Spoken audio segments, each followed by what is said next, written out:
guys are actually so lucky. It's so hot outside. Like I'm boiling. Like especially NSU. It's so hot. Like it's unbelievably hot. Like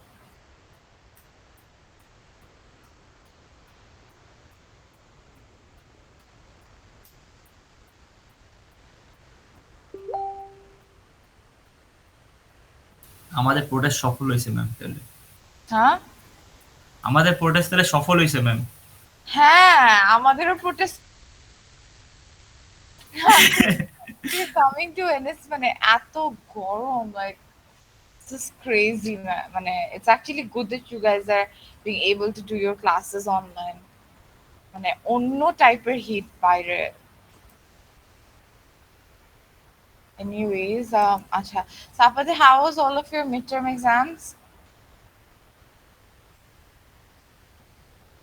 miss আলহামদুলিল্লাহ ভালো হয়েছে। ভালো হয়েছে ওকে আচ্ছা I'm gonna have a quick revision of মানে just আপনাদের কি answers হবে আমি একটু ব্রিফলি বলি অ্যান্সার্স গুলো কি হবে সো at least আপনাদের you would know অনেকে I think অনেক কোয়েশ্চেন্স থাকতে পারে যে কোনটা কি অ্যান্সার হবে so I'll just say quickly কি কি অ্যান্সার্স হবে let's see আপনাদের পেপারটা একটু দেখি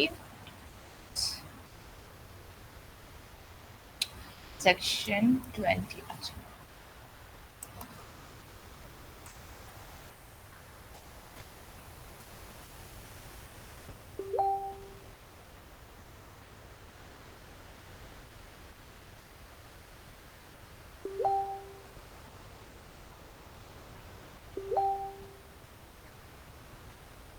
Okay, section 20. Answer any two questions out of three. So, Sinha fraudulently informed Kiran that Sinha's house is free from encumbrance. Kiran thereupon bought the house, knowing that there is no encumbrance in the property. After some days, Kiran came to know that the house is subject to a mortgage.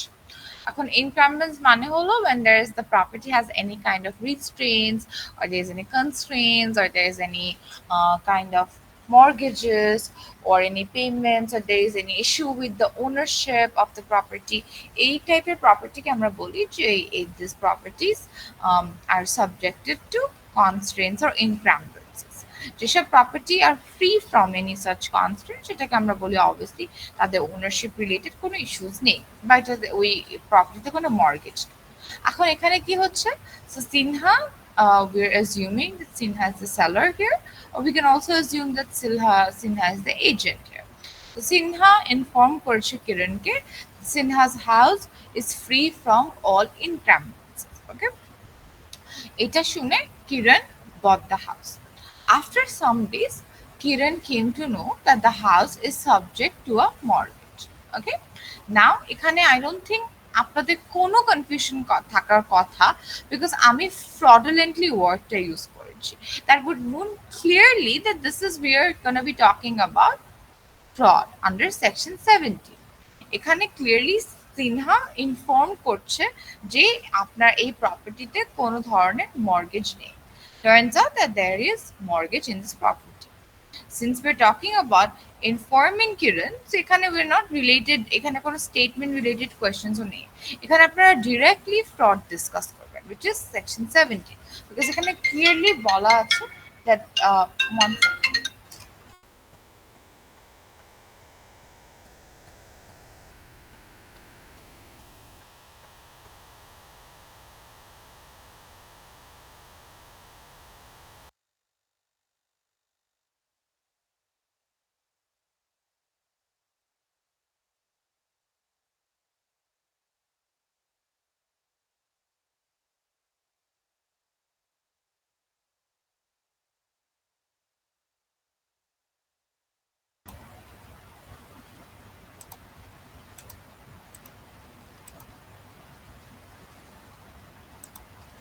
where were we yeah so Sinha so এখানে clearly I have mention এখানে আপনাদেরকে কোনো কোনো কিছু পেঁচানো হয়নি।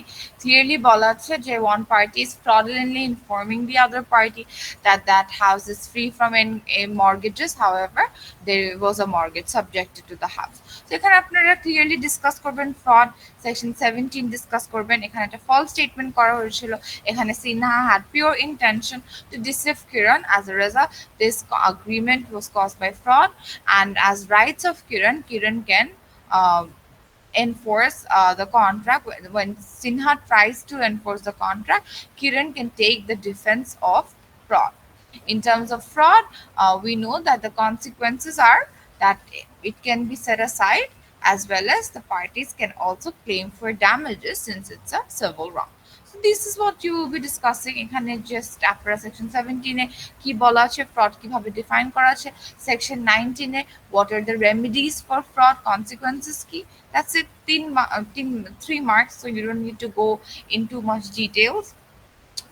Distinguish between misrepresentation and fraud.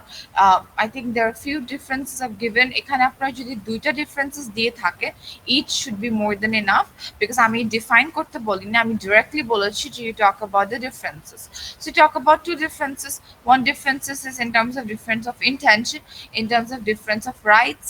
So rights এর ক্ষেত্রে we know fraud এর ক্ষেত্রে the you can also claim for damages. However, for misrepresentation, the only remedy is to set aside the agreement. In terms of fraud, the parties have an intention to deceive the other party, to mislead the other party, whereas for misrepresentation, there is no intention to deceive. The parties are usually reckless. That's all. এখন, second question. Amir advertised in a local newspaper, the Daily Star, that he would pay a handsome amount of 20,000 BDT to whoever found his dog. On Thursday, Karim found the dog in his garage. Since it was raining, he decided to return the dog on Friday. So local newspaper একটা ad দেওয়া হয়েছে, অ্যাডে বলা আছে that there will be a reward for a lost dog for 20,000 BDT. কে এই অ্যাডটা দিয়েছে? Amir has given this ad. Okay, so এখানে first party we're talking about an advertisement. এখন এই advertisement আমরা জানি normally it's an invitation to treat. But is this an invitation to treat in this case? No, ma'am. No. Why? Because আমরা জানি অ্যাডভার্টাইজমেন্টে যদি কোনো indication থাকে of any course of action, in short, if any advertisement has any reward, that becomes a unilateral offer. What was the case reference? Carlyle versus Carbolic Smoke Ball. এখানে, in this case, Amir has advertised in a newspaper for a reward of 20,000 taka. In this case, this is not an invitation to trade, but it is a unilateral offer. Unilateral offers are where the offer or a proposal is made to the whole world, not to a specific offering. That's it. Okay. It's a gallop their introduction. Then comes on Thursday, Karim found the dog in his garage.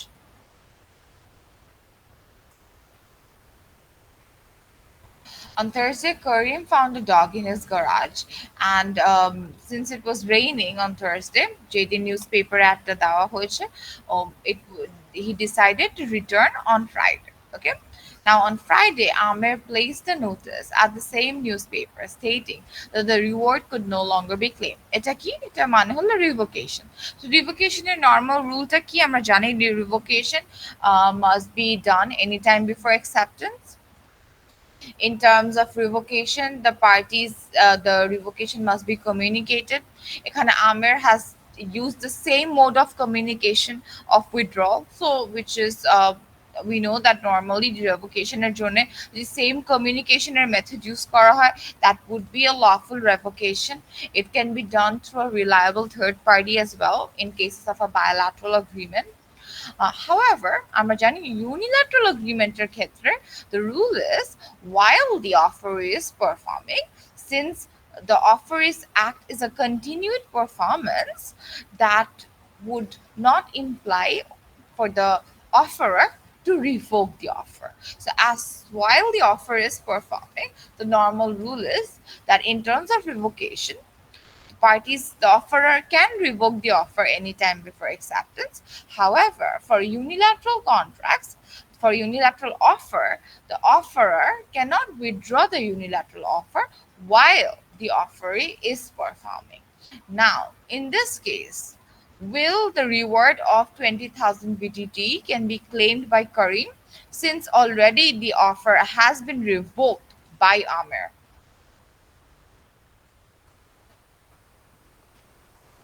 Yes. Why?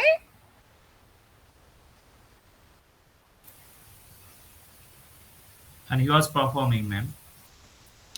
So, in terms of in terms of revocation of unilateral offer, if the offeree is performing, the offerer cannot revoke the offer.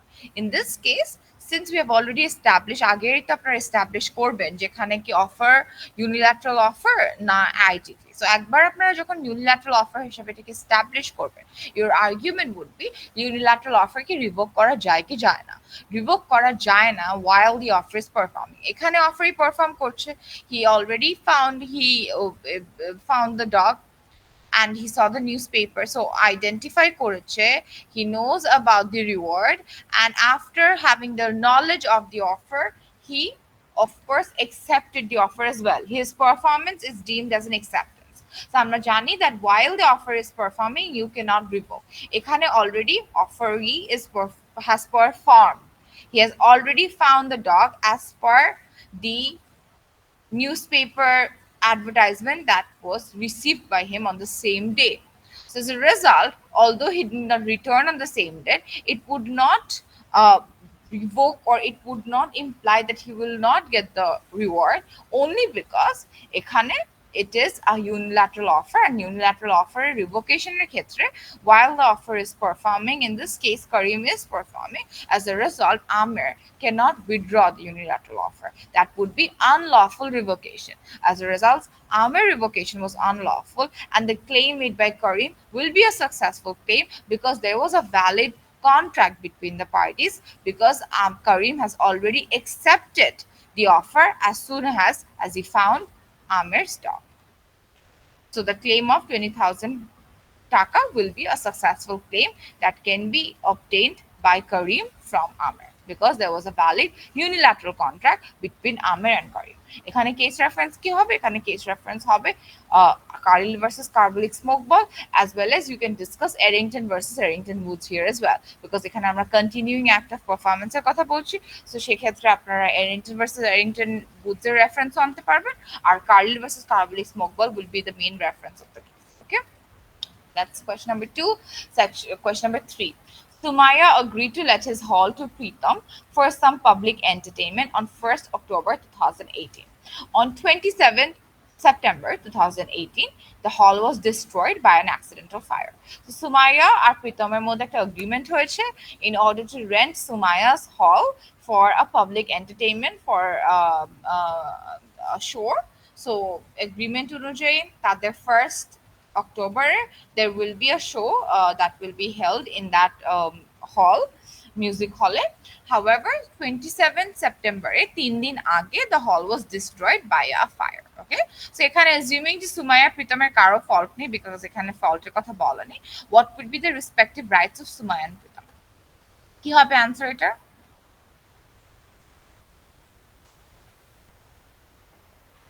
It says Pritam was supposed to borrow from Sumaya, so there has been some kind of monetary transaction to Sumaya in exchange for borrowing the hall. But before the due date, the hall was destroyed. So now, according, so now Pritam would pay back the money to Sumaya as the main object of the deal.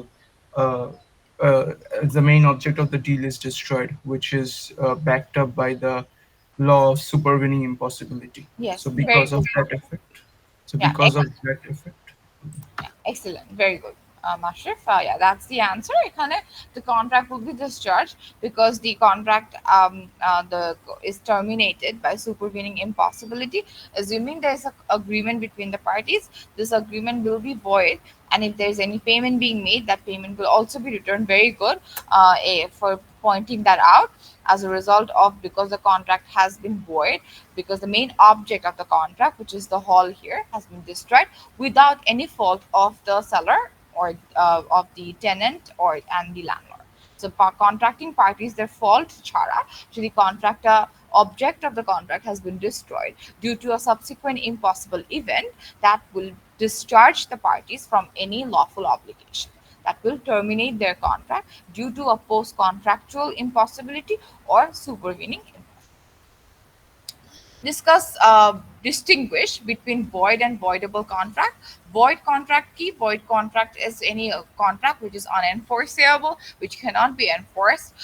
In terms of voidable contract is any agreement which is a legally enforceable agreement, but due to any cause of an event, the contract becomes voidable. It becomes unenforceable whenever it is being caused by where the contract is caused by coercion, undue influence. That can be an example. For a void contract, the example can be the contract with a minor. That can be an example of a void contract. Or a contract when there is an outbreak of a war. Our এখানে example 1A, where the object of the contract is destroyed, that is an example of a void contract as well. So that's all in number three. So one, two, three. One is from free consent. Two is mainly of basic principle on offer and acceptance. Number three is termination of contract. Now, let's move on to section B. Section B তে number 1 এ বলা আছে answer any two questions out of four. চারটা কোয়েশ্চেনের মধ্যে number 1 এ options দেওয়া আছে, so you either answer number 1 or number 2. Number 1 যদি আপনার answer করে থাকবেন, এখানে the references Fisher versus Bail, so you must discuss the principle that was discussed in Fisher versus Bail. Fisher versus Bail কি হয়েছে. The second part is different scenarios of ITT. There are three scenarios of ITT. First is auctions. Second is advertisements involving unilateral offers are not advertisements, and the third is shop display goods. So shop display goods, advertisements, and auctions are all examples of invitation to treat. So you can write it in your own words. You can give example of the cases, which is Carlyle versus Carbolic Smoke Ball and Fisher versus Bell here. Discuss what auction is, auction কিভাবে perform করা হয়. So that should be good enough for the second part of your answer. Third is acceptance must be unconditional and absolute. This particular statement was made in the case of Hyde versus Wrench.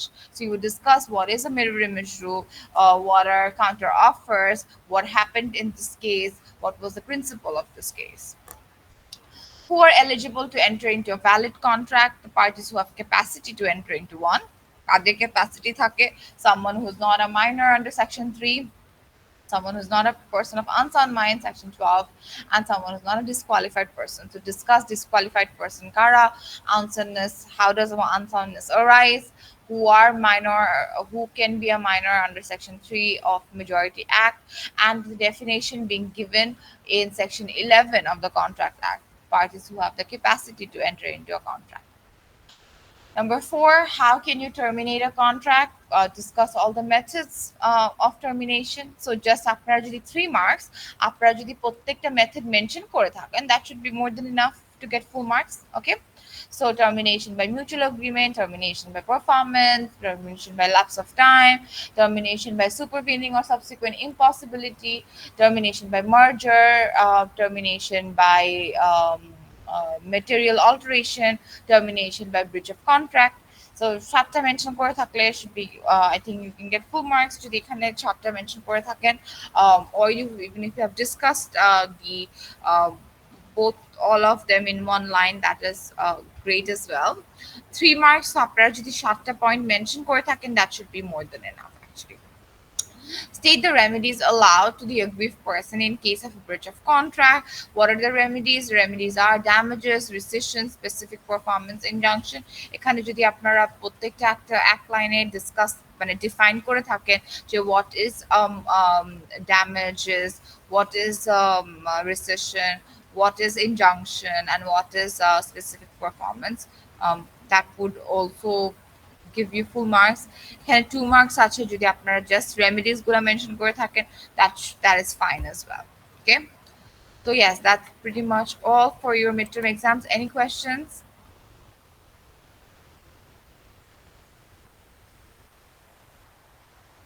Sorry, আপনাদের Eid holidays এর পরে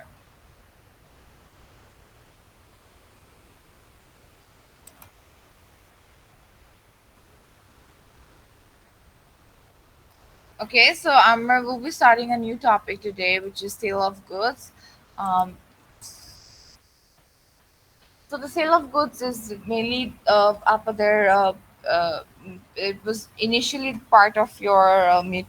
I usually take one mid, so mid one and two, which I would come with all of it with sale of goods with ADR, agency law, indemnity guarantee. So which of course we have excluded this. So after the midterm two যেটা হবে, which will be after Eid. So once we're done, sale of goods would take two classes. So today, the next class, and maybe arekta class, three classes would we would need for sale of goods, and after that we have delivery, which is a topic with sale of goods, another topic of commercial law, and then we have ADR. So ADR and agency indemnity. 18th topic me you would have your midterm 2. So tentatively after the midterm 2 will be around April 22nd 21st. So the last week of May, the last week of May would be your midterm 2. So আপনাদের midterm 2 will be আপনাদের তিনটা assessment এখন আমার সাথে থাকবে simultaneously একটা আমাদের এখন মানে midterm এর পরে all the assessment starts. তো এতদিন আপনাদের একটু ফ্রি টাইম গিয়েছে, একটা কুইজ ছিল, দেন midterm হলো অনেকদিন পরে। তো এখন আপনাদের ব্যাক টু ব্যাক কয়েকটা অ্যাসেসমেন্ট থাকবে। So you have in next month you have three assessments with me. One is the group presentation that we will have, যেটা হলো alternative dispute resolution এর উপরে হবে। One is quiz 2, যেটা negotiable instrument এর উপরে হবে, and the other one is midterm 2. So তিনটা assessments হচ্ছে আমাদের next month A. One will be the midterm 2. Midterm 2 will be done after the 24th class. 24th class would mean আজকে আপনাদের lecture 20, lecture 22, then আমাদের দুইটা lecture থাকবে after we reopen, which is on the 2nd of May. So the holiday is up to, I think, I don't have any classes with you next week. So next Tuesday আমার সাথে আপনাদের কোনো classes নেই, Sunday to the Eid we're assuming, or day after Eid. Tuesday তো we don't have any classes. তারপরের week-এ 2nd May is I think the first class I have with you guys, which is the Tuesday, I think. I'm not sure.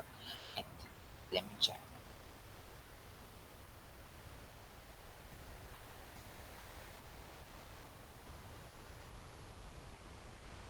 No, 38th we have a class. Yeah, okay. So Sunday the 30th is when we have our first class. So আপনাদের সাথে হ্যাঁ আমার 30th and 2nd we have two classes, 30th and 2nd, and then after that we're really done with ADR. So ADR শেষ হওয়ার পরে I'll give you guys a date midterm exams কবে নিব। With that, the negotiable instrument will is a very short topic that will be done on the following week as well. So maybe mid April, you will have your quiz, then you will have your midterm exams, and the end of your course, which is I think June 11 তারিখ. So before your term ends with me, I will have the presentation. So group presentation টা আমি একদম last এ। Okay? So group presentation next month না, next month এ just আপনাদের কুইজটা হচ্ছে আর আপনাদের midterm 2 হচ্ছে। আর group presentation টা একদম আপনাদের এক্সামের আগে লাস্টের দিকে group presentation টা নিব before final exam. Group presentation টা usually এই যে ADR এর উপরেই হয়, ADR এর different topics আমি দিয়ে দিই, you form your own groups, and then we do the presentation in the class. So that should will usually এখন আপনাদের class অনেক বড় and the hours are 10 মানে 1 hour, so it'll probably take two classes to do the group presentation. Okay, anyways, now moving on. So this is your first topic for your midterm 2, which is Sale of Goods Act 1930. Sale of goods is also what we call as commercial law. So commercial law is usually আমাদের একটা full term topic থাকে, it's a whole 1 year module, 30 credits.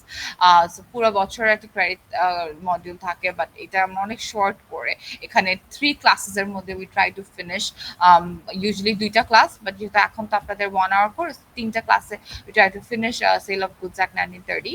So sale of goods is basically where the buyer, we're dealing here the laws in relation to the seller and the buyer. in terms of when they're buying and selling goods. So whenever we know that agreements can take place, agreements can be in relation to sellers and to sell and buy goods. So whenever we're purchasing goods or selling goods, it is not guided by the Contract Act 1872, although it's an agreement between the parties. But যখনই there is any laws in relation to any transaction in relation to buying and selling goods, it is not under the Contract Act 1872. There is a separate law which is guided, which we call as Sale of Goods Act 1930. So, in terms of any transaction that takes place in relation to selling or buying goods, it is guided by a law which is called the Sale of Goods Act 1930. সেটাকে আমরা shortly SOGA বলি, SOGA 1930 বলি, or we call it as commercial law as well. So in a sale of goods contract, there are usually two parties, contracting parties. Mainly it's a bilateral contract. If there's agents involved, so it can be a tri-party agreement as well. But normally it's a bilateral contract situation between a buyer and a seller. So who's a buyer? Any person who buys the goods or agrees to buy the good under section 2 subsection 1.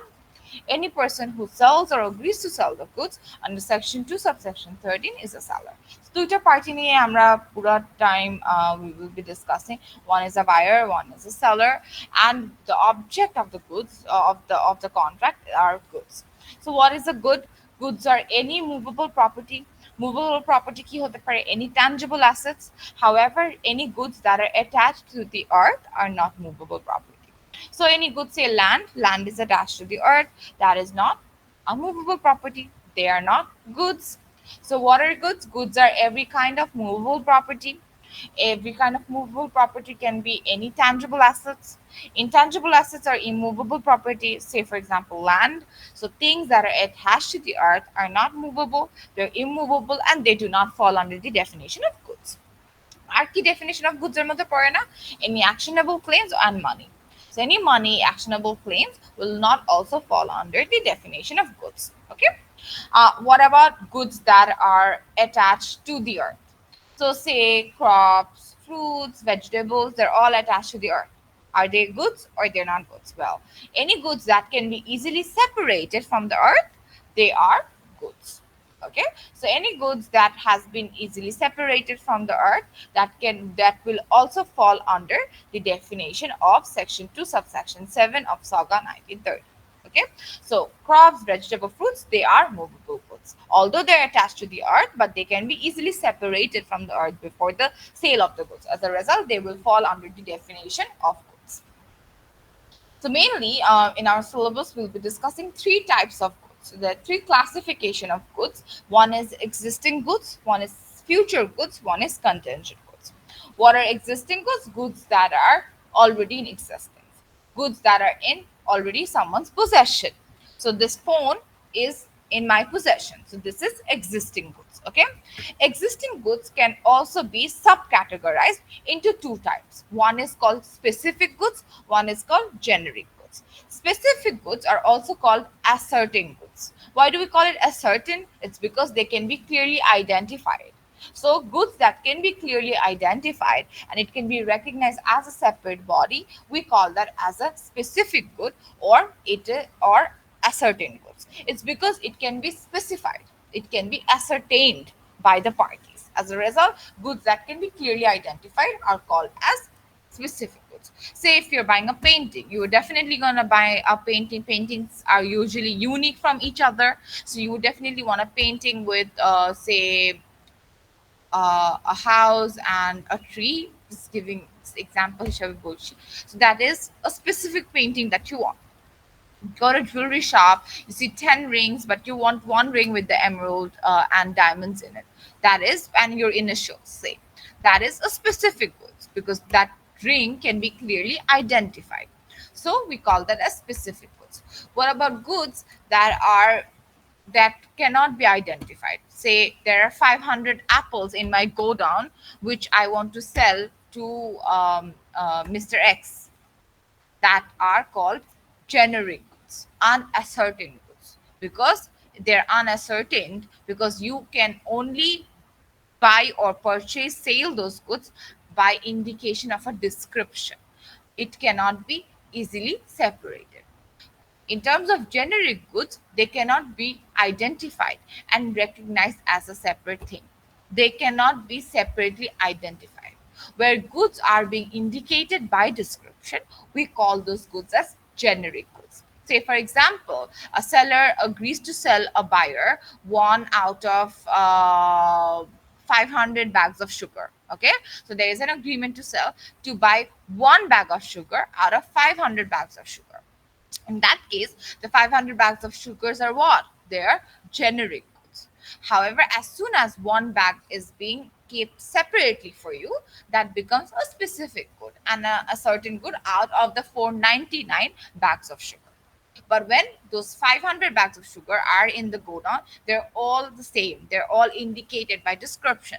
They're not separately identified. You're making a transaction not for a good that can be clearly identified and recognized. All 500 bags of sugar looks the same and they have the same product in it. So, in terms of whenever we're dealing with goods that are indicated by description and cannot be separately identified, we call those goods as generic goods. Whenever we're clearly identifying the goods and recognizing the goods as a separate body, we call that as a specific good. Say you want a painting in a wall, that is a specific good. You can identify that good and you can identify the particular good that you want. You can separate that good. So as a result, that is an example of a specific good. Let's give another example for generic goods. Say if you want to agree to supply wheat and there are 5 bags of wheat in your godown. In that case, that is a sale of an unascertain goods. 5 bags of wheat cannot be easily identified. However, as soon as one particular is being marked for you for delivery, that becomes a specific. Now, the second type of goods is future goods. Future goods are goods that will be produced or it will be acquired by the seller after a contract of sale has been formed between the parties. Say, for example, there are two parties. Heather is wants to sell her mangoes to Tanya. However, the agreement is that the production of the mangoes will take place next year. So in that case, there is an agreement to sell mangoes where the Heather's garden will produce the mangoes the next year. In there here, the goods are the mangoes that will be manufactured after the contract of the sale has been formed. So contract of the sale has been formed in 2022. However, production copy হবে 2023 তে হবে. The goods that will be produced or it will be acquired by the seller after a contract of sale has been formed between the parties, we call those goods as future goods, where the seller has agreed to sell the products that will be produced at a future date, where the consideration is not in the present but in the future. We call those goods as future goods. Another type of future goods is called contingent goods, which is the type 3 of the goods that we will be discussing. Contingent goods are goods where it is also a type of future good, but the accusation of such goods will be coming to the seller dependent on a contingent event. So the accusation of the goods or the possession of the goods will depend on a contingent event. So the seller is only dependent on a contingency in order to make a transaction of a contingent goods. So it is also a contract. It is also a contract and agreement to sell goods. However, in a contract for contingent goods, the accusation of the goods by the seller depends on a contingency. It depends on a contingent event. As a result, we call those goods as contingent goods. It is a type of future goods. However, here the accusation does not come to the seller at a later date. However, the accusation will only depend on a contingent event. If the contingent event occurs, only then the seller will get the possession or will take the accusation of the goods. Once the goods comes to the accusation of the seller can only sell those goods to the buyer. As a result, we call those that the goods where the goods depends on contingency, where the seller will only get the accusation of the goods depending on any contingent event. We call those goods as contingent goods. Say, for example, if the seller promises the buyer that he will sell him the goods on a certain date, if he receives those goods from the manufacturer before that date, what would that mean? which means that he can only sell those goods to the buyer depending on whether he will be able to receive those goods from the manufacturer, which means that depending whether these goods will be received from the manufacturer is the contingent event here. So the seller is dependent on the contingency. What is the contingency here? Receiving the goods from the manufacturer before the due date. Only if he can receive those goods from the manufacturer, he can sell the goods to the buyer. So in that case here, the contingent event is receiving the goods from the manufacturer. If these goods can be retrieved from the manufacturer, it can be sold to the buyer. So in terms of contingent goods, it is a type of a future good, but here the accusation of the goods by the seller is dependent on a contingency. Another example would be, say, in terms of jewelry, mainly contingent goods can be আমরা যে rings, jewelry যেগুলো that is an example of a contingent goods as well, because it depends whether those jewelries can be retrieved from the wholesaler or from the main purchaser. So আপনি একটা you go to a shop to buy a ring, আপনি order place করবেন usually যেটা হয়, and they say that, well, we will be buying these pearls, rubies from a jeweler. So depending whether those rubies can be taken or the sapphire can be already retrieved or received by the manufacturer or the wholesaler, they can only sell it to us as customers. So which means that here the goods depends on a contingency. It is not in the accusation of the seller. Normally ki hoy, seller has the possession of the goods, right? Contingent goods er khetre seller do not have the possession of the goods. They will acquire the possession of the goods depending whether they can receive those goods. So depending on an contingency, whether it will happen or it does not happen, non-happening or happening of an ইভেন্টের উপরে depend করে একটা contract form করা হয়। সেই কন্ট্রাক্টটাকে আমরা কি বলি? That it is a conditional agreement. ওই কন্ডিশনটা যদি ফুলফিল হয় সেক্ষেত্রে the transaction only will be successful. So those goods are called as contingent goods, where the sale of the goods depends on the seller receiving the goods by a certain date, which means the seller's accusation depends on a contingent event.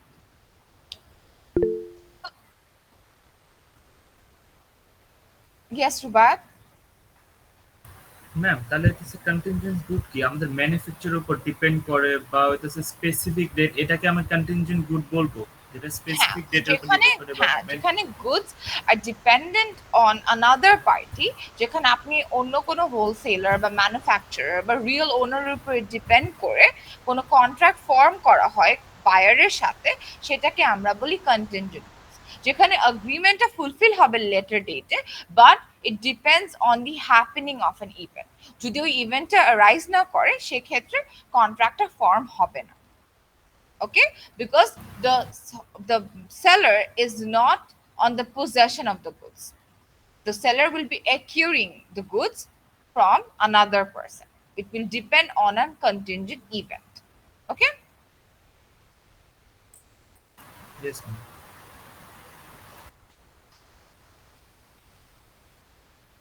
Okay, so that's all. So these are the legal terms under that falls under Sale of Goods Act. So the definition of buyer, seller, goods. There are three types of goods: specific, existing এর মধ্যে subcategorized into specific and generic, and then we have future goods and we have contingent goods. Now moving on.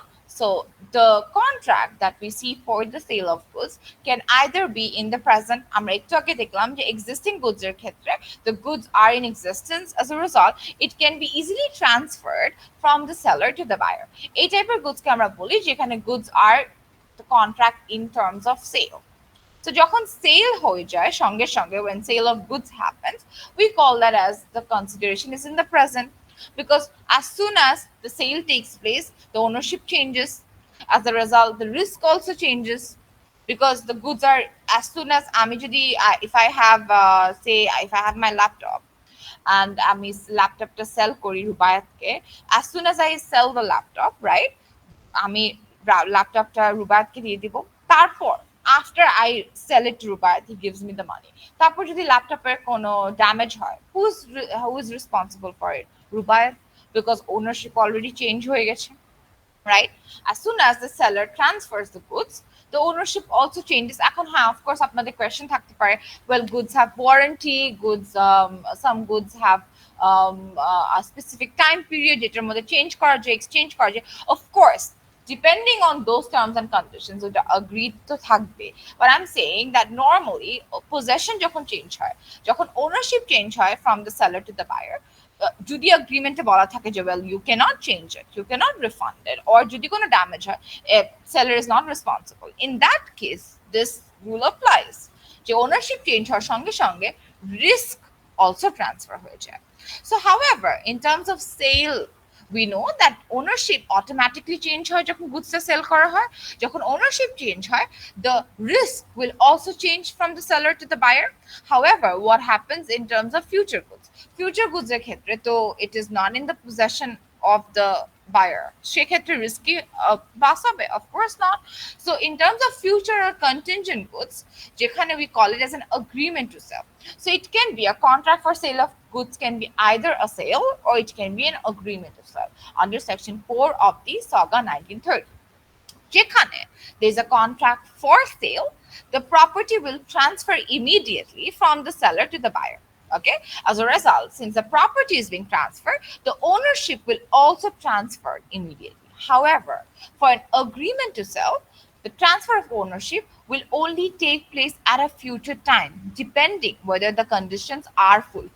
এখন সে for example আমি যদি রিংটা, আমি যদি seller হই আর আমি যদি রিংটা ম্যানুফ্যাকচারের কাছ থেকে না নিতে পারি, সেক্ষেত্রে আমি কিভাবে আমি বায়ারকে সেল করবো, রাইট? সো সেক্ষেত্রে the ownership will only change when the conditions are fulfilled. So which means that a contract is formed. However, the agreement is to fulfilled at a later date. So when those conditions will be fulfilled at a later date, only then the ownership will change from the seller to the buyer. As soon as the ownership is being transferred from the seller to the buyer, the risk will also transfer from the seller to the buyer. So in an agreement to sell, it becomes a sale when that prescribed time lapses or the conditions are fulfilled. So when in terms of an agreement to sell, the transfer of ownership is only to take place at a future time or subject to some conditions that will be fulfilled at a later date. That is an agreement to sale. However, in terms of a contract to sale, under a contract of sale, the property in the goods is transferred immediately from the seller to the buyer. This is what we call as a contract for sale. An agreement to sale, the property is transferred at a future time or when the conditions are being fulfilled at a later date. তখন the contract becomes a sale from an agreement to sale. Let's see the differences between a sale and an agreement to sell. The first difference is what I just mentioned, transfer of ownership. In an agreement to sell, the property remains with the seller until the agreement to sell becomes a sale. Agreement to sale থেকে sell কখন হবে? যখন the agreed time has expired. So যে আপনার date ছিল হলো June 29th এ mangoes delivery করা. So June 29th as soon as the delivery has been complete, agreement to sell becomes a sale, or conditions will be fulfilled at a later date. Conditions fulfill color time দেওয়া ছিল till August. Conditions are that it will be of this color, that color, it will be from আপনার যে manufacturer তার কাছ থেকে retrieve করা হবে। So these were the conditions. এখন conditions fulfill হয়ে গেছে, and so as soon as the conditions are being fulfilled, the goods will become in your possession. So in an agreement to sell, the ownership will transfer as soon as the agreed conditions are being fulfilled or the agreed time has expired. Till that happens, the goods are under the possession of the seller. As a result, since goods are under the possession of the seller has the ownership of the goods. However, on the other hand, in case of a sale, the property passes immediately from the buyer to the seller. As a result, the goods cannot be seized back by the seller. As soon as the goods passes, the ownership has changed from the seller to the buyer. So the goods cannot be retrieved or seized by the seller anymore. So, in an agreement to sell, the property remains with the seller, and it will only change, the ownership will only change the ownership will only change once the agreement to sale becomes a sale. How will the agreement to sell becomes a sale? As soon as the agreed time has expired or the agreed conditions has been fulfilled. On the other hand, in cases of a sale, the property passes immediately after the contract has been agreed upon from the seller to the buyer. As soon as the ownership changes from the seller to the buyer, the goods are all in the under the accusation of the buyer. As a result, the seller cannot claim the goods anymore. So if ownership changes, definitely the risk will change as well. So in terms of any transaction that amounts to sale, the goods belong to the buyer. And as a result, as soon as the ownership has been transferred, the property has been passed, it has been passed from the seller to the buyer, the risk will also be borne upon by the buyer. Because যদি goods change property যদি pass হয়ে যায় to the buyer, যদি ownership pass হয়ে যায় to the buyer, as a result the goods now belong to the buyer because it is under the possession and the ownership of the buyer. So who has to take the responsibility for any loss or damage? The buyer. So the risk will also be borne by the buyer. So, in terms of any transaction that amounts to sale, as soon as that transaction is being completed, the goods belong to the buyer. As a result, the buyer is the person who will bear all the losses if the goods are subsequently damaged or destroyed. However, when the transaction amounts to an agreement to sell, the goods still belongs to the seller until and unless the expiry of the agreed time or the fulfillment of the agreed conditions. As a result, since it is still under the possession of the seller, the risk will also be borne by the seller if the goods are being damaged or destroyed until and unless it has been delivered or it has been changed or the property has been passed to the buyer. Once the property is being passed to the buyer, transaction becomes from an agreement to sale to a sale. As a result, after a transaction is being completed, the goods subsequently, if it's being damaged or destroyed, it will be the buyer will be taking the responsibility of any such damage or destruction. Okay, so the risk transfer of ownership in terms of agreement to seller ক্ষেত্রে আমরা দেখলাম ownership immediately transfer হবে না, it will only transfer after the agreed conditions are fulfilled. In terms of seller ক্ষেত্রে it will transfer immediately. In terms of risk, as soon as ownership changes, the risk will also transfer from the seller to the buyer. However, in an agreement to seller ক্ষেত্রে, as soon as the agreed conditions are fulfilled, the goods will transfer, the ownership will change, as well as risk will also change. Till then, the risk will be borne by the seller. Nature of contract key, as you can see already, a contract to sale is an executed contract, which is the consideration is in the present. In an agreement to sell, the consideration is in the future. As a result, it is called an executory consideration because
Hello,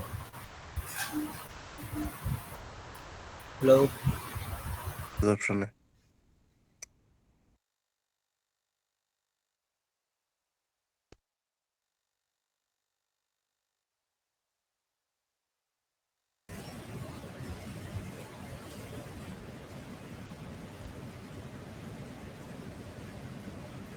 Okay, so yes, okay, we are already done. So I'm gonna take your attendance and you can all go. হ্যাঁ হ্যাঁ